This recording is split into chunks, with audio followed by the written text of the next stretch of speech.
बुलढाणा जिल्ह्यातील शेगाव खामगाव महामार्गावर एक तिहेरी अपघाताची घटना घडली आहे। या भीषण अपघातात 5 जण जागीच ठार झाले आहेत, तर 3 वाहनांचे मोठे नुकसान झाले। खासगी प्रवासी बस, एसटी बस आणि बोलेरो या 3 वाहनांमध्ये भीषण अपघात झालाय।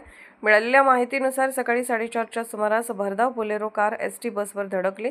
त्यानंतर पाठीमागून येणारी इंदानी ट्रॅव्हल्स ही उभ्या असलेल्या एसटी बसवर धडकली। या अपघातात 5 जणांचा मृत्यू झाला असून 25 जण जखमी आहेत। घटनेची माहिती मिळताच पोलिसांनी घटनास्थळी धाव घेत मृतकासह जखमींना बाहेर काढले।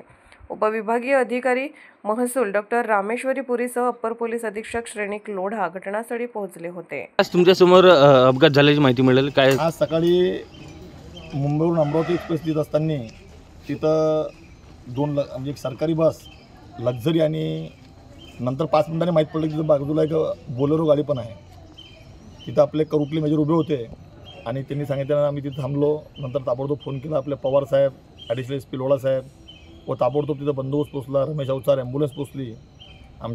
तिथं आमच्यासारखेच कार्यकर्ता म्हणून शहा, नंतर तुमचे धम्मा नितनवरे वगैरे असे 25-30 सामाजिक कार्यकर्ता पोचले। लवकर रुग्णांना तिथून हलवलं आणि इथं लवकर ट्रीटमेंट मिळायला मला वाटतं की रुग्णांवर ताबडतोब उपचारही झाला। खामगावातील सर्व डॉक्टर लोकसुद्धा लवकर इथं पोचल्यामुळं भरपूरशा रुग्णांवर ताबडतोब उपचार झाल्यामुळं त्यांची प्रकृती स्थिर आहे। अपघात कशा झाला? अपघात येणारी शेगावकडून येणारी जी म्हणजे काय म्हणतात त्याला बोलेरो, त्या बोलेरोनी समोरच्या त्या सरकारी बसला धडक दिल्यामुळं तो अपघात झाला आणि पाठीमागून येणारा जो लक्झरी होती त्याला वेगावर नियंत्रण न ठेवल्यामुळं तिने जाऊन त्या लक्झरीला ठोकून दिलं पुन्हा। त्यामुळे अशा प्रकारे अपघात झाल्यामुळे तो मोठा अपघात होता।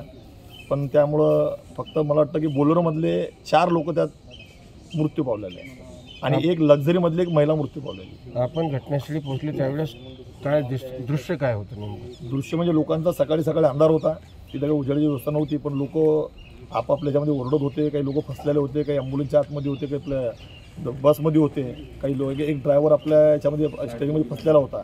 त्या सर्वांना लोकांच्या मदतीने काढण्याचा प्रयत्न सुरू होता, परंतु सकाळी अगोदर लोक कमी होते, पण नंतर वाढल्यामुळे ते लवकर उपचार मिळाला।